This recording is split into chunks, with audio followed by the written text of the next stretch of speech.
Hi there. Welcome to the Daily Duo podcast. I'm Scott Dailey. And I'm Deniene Dailey. And together we are The Daily Daily Duo. Duo. We're recording steps from lovely Lewes because this is where we live, sell, and play every single day. So grab a beach chair, kick off your flip-flops, and let's dive in. Flip-flops are required at the beach, I Definitely. think. And, you know, we have this debate because do you have a specific type of flip-flop that you really like? I do. I particularly like rainbow flip-flops. But Right. And when we first got married, I was not a rainbow flip-flop wearer. No, he was wearing Tevas. Right, which are very practical and useful in many situations, but not maybe necessarily as stylish. Not at all. Anyway, and that changed, and then I got rainbows. But then On the very first visit that he came to California, I that's also what I handed him. decided I wanted a different pair of, like 2 decades later that could handle getting wet better. Because, sometimes when rainbows get wet, because they have a leather sole, They get a little slippery. it gets a little slippery. And for my own safety, I went and got different flip-flops. But, I had been married long enough that I could do that. Yeah, he doesn't have to be super cool anymore. And what she means by that is that I'm just so naturally cool that it doesn't need to apply at all times to my footwear. Right? That's what you meant, isn't it? Totally. That's exactly what That's I was what I saying. thought. That's Yes, what yes, I don't mean to put words in your mouth, but I just thought that was a more concise summary of what you were thinking, right? Exactly. Mm-hmm. Okay, so hey, everybody, sorry, we digress. Welcome to episode 5 of the Daily Duo podcast. Here we're going to talk about 3 reasons why it might make sense for you to work with a buyer's agent at the Delaware Beaches. And so we're going to talk our way through that and maybe tell some horror stories at the end about just some adventures that we've had in real estate over the last couple of decades. This podcast is sponsored by Daily Real Estate. You are listening to or looking at Daily Real Estate if you're a YouTuber. And we would love to help you if you have property that you want to buy or sell at the Delaware Beaches. If you have property that you'd like to buy or sell from somewhere else and we'd like to refer you out, we have a pretty significant access to great real estate agents just about anywhere in the continental U.S. And so if you're listening to our content and you think we have some wisdom, we'd love to be able to even refer you out to places that are not the Delaware Beaches. And that's a shame because you should be coming here. And that's our shameless plug here for the Daily Duo podcast. The rest of this is just pure edutainment. Is that a word? I don't think so. But I mean, you've heard it before, right? I have. It's in the American lexicon. Of made up words. Right. Yeah, it's going to be like that today. All right. So let's do briefly the top 3 things. Here we go. What's number 1? Do I need a buyer's agent? Do you need a buyer's agent? What do you think the answer to that question is, honey? Definitely. Definitely, she says. Without a doubt. And okay, so let's break that down a little bit. First of all, am I required to have one? The answer is No. no. Not at all. And some people think that somehow there's some gain. So you see a property and there's a sign out in front of it, or you saw it on Zillow or whatever, and you're like, I want to contact the listing agent because I'm somehow going to get a better deal. Not necessarily. Not necessarily. And so it's important to keep in mind that in most cases here at the Delaware Beaches, you're not going to get a better deal at all because the commission rate is fixed. And it's just a question of how much the listing agent is getting paid. And so let's say, you do, the commission doesn't change. So you don't have any extra negotiating power by saving any money. I'm going to put this out here so people can see it. I mean, would you get a divorce attorney and have him represent both of you? Yeah. And that's a great illustration is a contract is legally adversarial. And so when you have someone who represents both sides of the deal, that can get complicated. Now it happens and most real estate transactions proceed very smoothly, but it can happen. And we'll tell some stories at the end about when things didn't necessarily go well and it really helped to turn around and have a buyer's agent. So you don't necessarily need one. But a listing agent, you're going to hear me say this a bunch of times on this podcast, a listing agent, generally speaking, is representing a property as much as a person.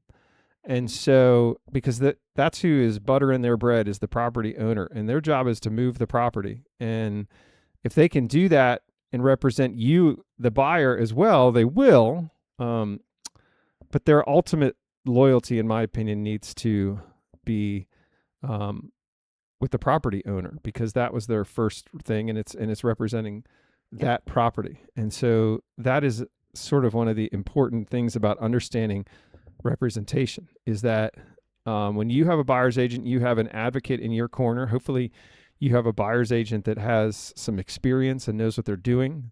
Knowledge of the area, and probably lives in the area, which is a great idea. Which brings us to number 2. Oh, wait, let's expand on that. Oh, that is a peeve of yours.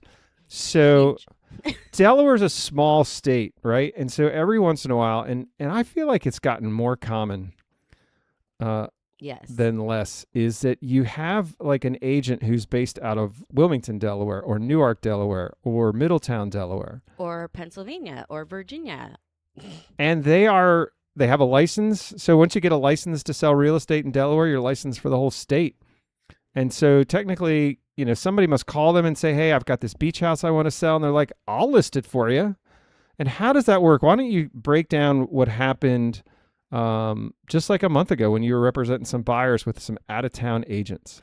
Yes, so we showed up at a $900,000 house and went to open the lockbox that we could not open, tried to call the agent, who was from Pennsylvania, did not answer, could not get anybody on the phone, and luckily the side door was unlocked. So we just went in, and then she eventually did get back to us, but she couldn't get there. I mean, how could she? It was 2.5 hours away. She couldn't go unlock that door. Right. And so if you are buying and you roll up to this house, or you want to see it, you've got to figure out if the buyer's agent is going to make the drive and meet you, so you lose some flexibility, because the drive goes from 2.5 hours to 15 minutes when you have a local agent.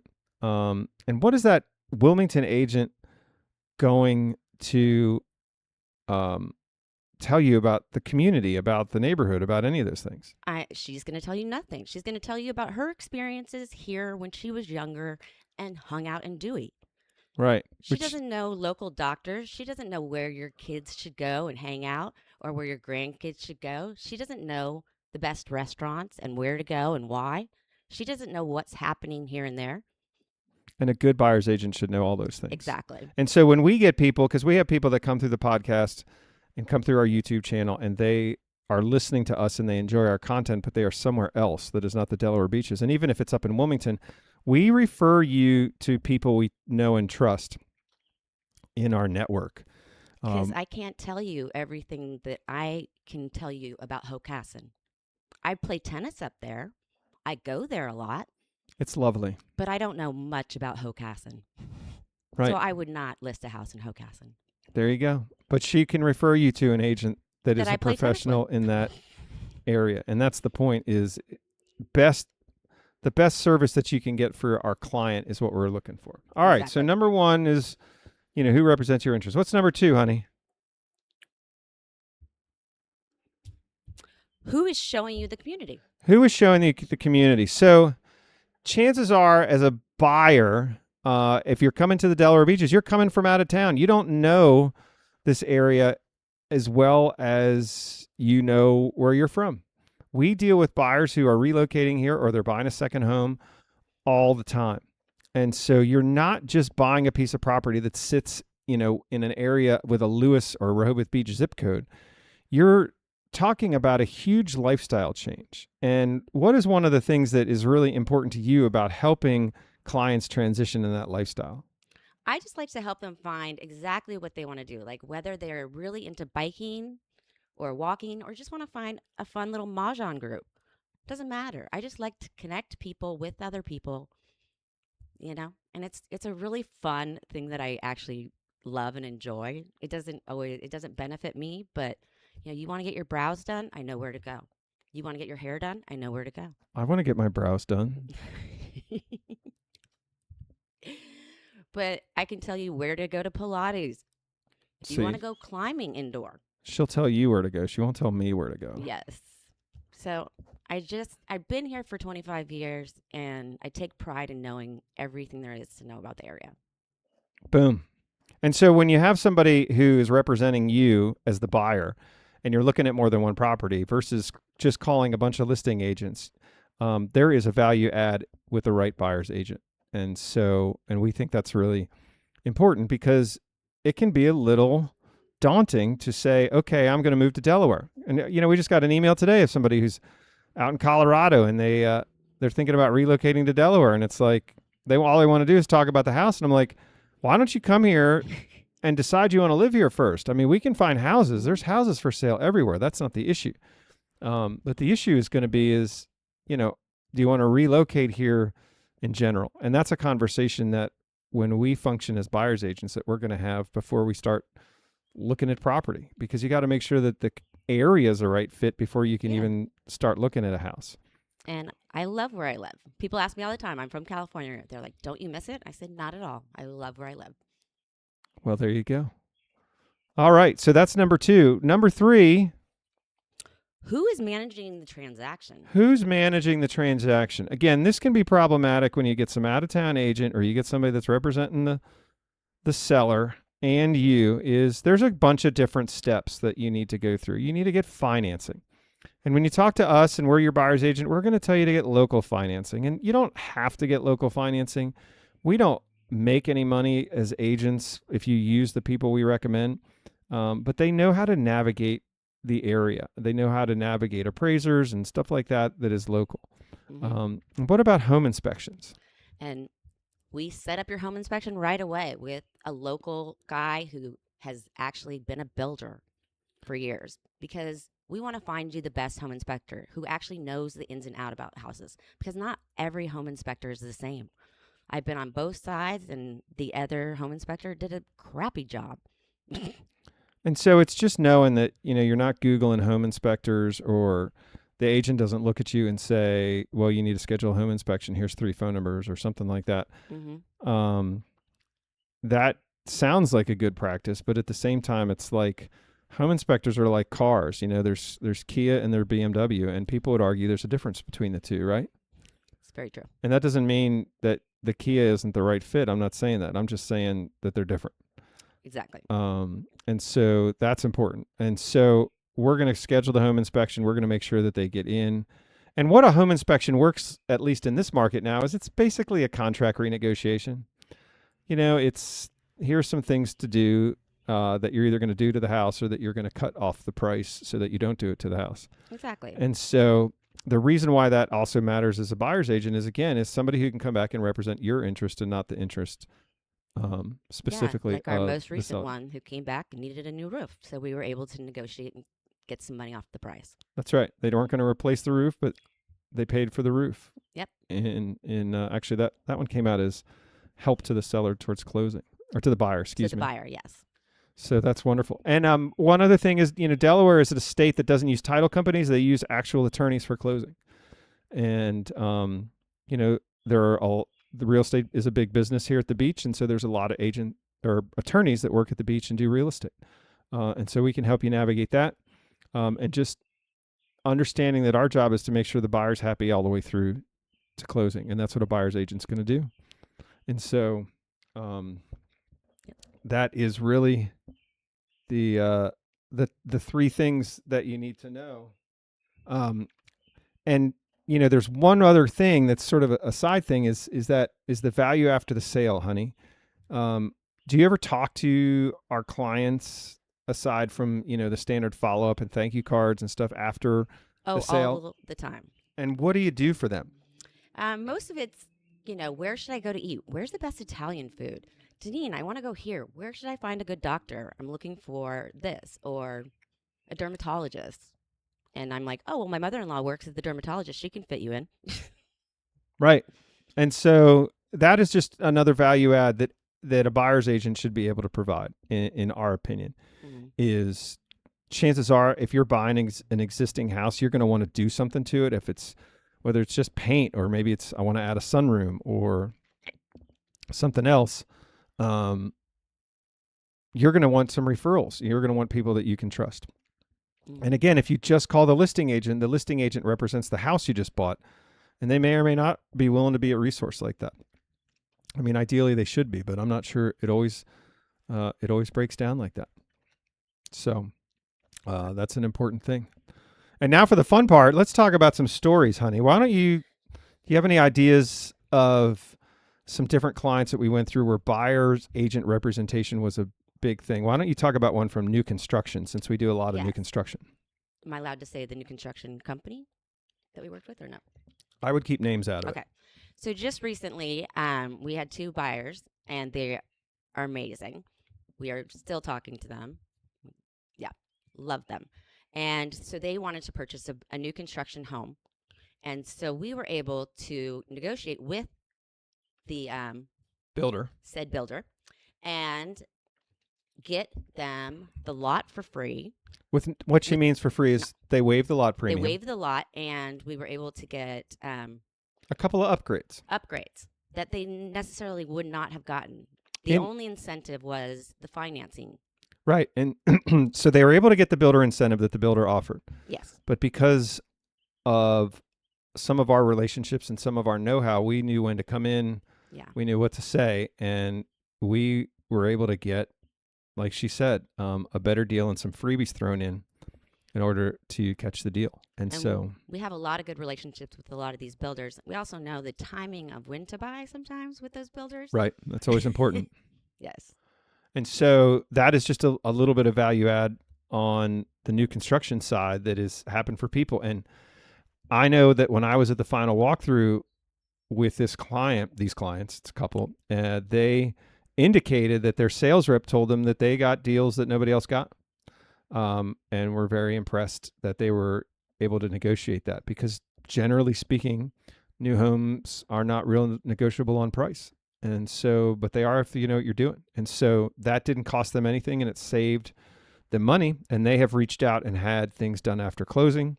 And we've been able to put contractors in their house that we trust that have done a good job. And they're just great people. And Scott was able to just check on the house for them during the whole process. There you go. And I was able to just tell them what to pick out and what not to pick out, what you do need and what you don't.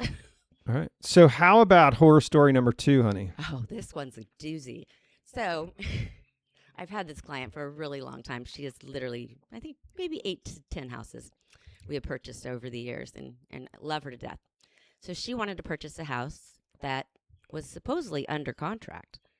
We made an offer on the house, and the other agent, the listing agent, said, okay, make the offer. That's going to fall out of contract. Okay, so we make it. We drop off the check, the earnest money check. They cash it. They sign the contract. They sign the contract. So now he has 2 people who are purchasing this house at the same time. This is highly illegal, by the way. And so what ends up happening is he thought the first contract was going to fall out. So he went ahead and had his people sign a second contract. Well, the first contract didn't fall out. And so now all of a sudden you've got 2 signed contracts and only 1 house. Right? Am I saying that correctly? Yes, that is exactly.